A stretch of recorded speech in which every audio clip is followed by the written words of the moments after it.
안녕하십니까? 치과의 옳은 정보만을 제공합니다. 옳치TV 대표원장 김시현입니다.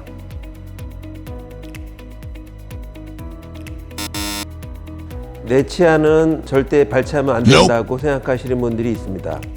물론 자기 치아를 보존하는 것이 가장 중요하죠. 하지만 염증이 있거나 문제가 있는 치아를 내 치아라는 이유만으로 너무 오래 방치할 경우에는 그 치아로 인하여 주변에 치아들까지 문제가 생기는 경우가 있습니다. 따라서 이러한 경우에는 적절한 시기에 발치해 주는 것이 오히려 나머지 치아를 보존하는 길입니다. 그리고 이러한 염증이 많은 치아를 오랫동안 방치하고 나중에 임플란트를 할 경우에는 치조골이 많이 녹아내리기 때문에 임플란트 시술을 할 때 부가적인 치조골 이식이 필요하게 됩니다. 따라서 비용의 증가가 일어나기 때문에 환자분 입장에서도 경제적으로 손해가 됩니다. 적절한 시기에 발치를 하시고 임플란트를 하는 것을 권해드립니다. 임플란트가 완성되면 임플란트도 자연치아와 유사합니다. 따라서 어떻게 관리하냐에 따라서 수명은 천차만별입니다. 임플란트 하신 후에 치과를 정기적으로 방문하셔서 관리하시고 스케일링 등의 잇몸 관리를 하시는 것을 권해드립니다. 임플란트는 티타늄이라는 금속으로 되어 있기 때문에 스케일링을 안 해도 된다고 생각하시는 분들이 계신데요. 임플란트도 완성되고 나면 자연치아와 똑같다고 생각하셔야 됩니다. 자연치아는 세균을 막아주고 음식을 씹을 때 쿠션 역할을 하는 치주인대라는 조직이 있는 데 비해서 임플란트는 이것이 없습니다.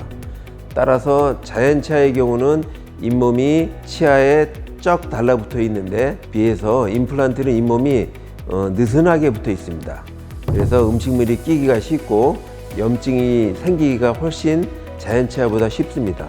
따라서 자연치아보다도 임플란트는 더욱 정기적이고 꼼꼼한 관리가 필요합니다. 요즘 골다공증 약을 복용하거나 주사를 맞으시는 분들이 꽤 많으신데요. 이 골다공증 약이나 주사가 치조골 괴사를 일으키는 경우가 있어서 많이 염려들 하시는데 꼭 그런 것은 아닙니다. 그런 영향을 주는 약제인 경우는 물론 몇 개월의 기간을 가져야 됩니다. 그렇지 않은 경우는 바로 식립이 가능합니다. 따라서 환자분이 복용하고 있는 골다공증 약물이나 주사제에 대해서 담당 치과 원장님께 꼭 말씀해 주셔야 합니다. 네, 너무나 당연한 얘기입니다. 어떤 원장님이 하시냐에 따라 통증도 차이가 많고요. 임플란트 식립 위치, 식립 깊이 그런 것에 차이가 많습니다. 따라서 수명도 차이가 날 수 있습니다. 많은 임플란트를 경험하고 오래 하신 분들이 암만 해도 더 잘 하시겠죠. 그리고 임플란트 전문 병원에서 하시면 좀 더 전문적으로 잘 할 수 있다고 생각합니다. 예전에는 임플란트는 외산이 좋다고 알려져 있었습니다. 하지만 그동안 우리나라 임플란트 기술이 비약적인 발전을 하였기 때문에 이제는 국산도 외산과 별 차이가 없이 훌륭한 재질을 가지고 있습니다. 따라서 외산이냐 국산이냐 보다는 담당 선생님이 치과 원장님이 권하는 환자분의 적절한 임플란트를 선택해서 식립하는 것이 더 중요합니다. 임플란트는 티타늄이라는 재질로 되어 있습니다. 이 재질의 특징은 뼛속에서도 공기 중에서도 수분과 접촉해도 녹이 슬지 않는 재질입니다. 걱정하지 않으셔도 됩니다. 임플란트가 실패돼서 빠진 경우 염증이 없으면 바로 그 자리에 식립이 가능하고요. 만약 염증이 있을 경우는 염증이 어느 정도 가시고 몇 개월이 지난 다음에 다시 시술이 가능합니다. 물론 임플란트가 빠지는 일이 없는 것이 좋겠죠. 임플란트는 보통 하악은 3개월, 상악은 6개월의 치유 기간이 필요하다고 알려져 있습니다. 그러나 염증이 심해서 발치를 한 경우 같은 경우는 치조골 이식을 추가로 필요로 하는데요. 이러한 경우에는 보통의 기간보다 좀 더 많은 기간이 필요하기도 합니다. 따라서 3개월이 아니라 6개월 내지 그 이상의 기간이 필요할 수도 있다는 점 기억하시기 바랍니다.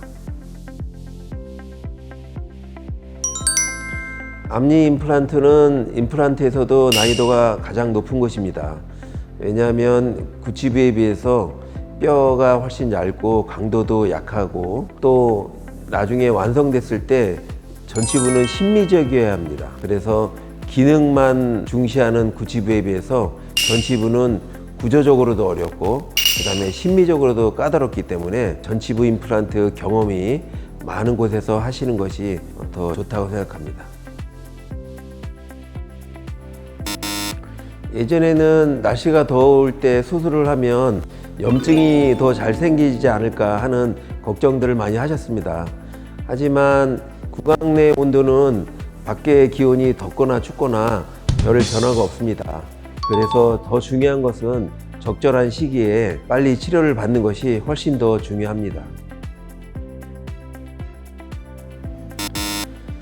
임플란트는 만 65세 이상이 되면 자연치아가 하나라도 남아있을 경우에 한해서 평생 2개까지 정부에서 70%의 보조금이 나옵니다. 따라서 환자분은 30%의 비용만 부담하시면 됩니다. 그런데 뼈가 많이 녹았거나 해서 치조골 이식이 필요한 경우도 있습니다. 이런 경우에는 추가적인 골 이식 비용이 발생합니다. 이 부분도 꼭 기억하시기 바랍니다. 네, 지금까지 옳치TV 대표원장 김시현이었습니다. 감사합니다.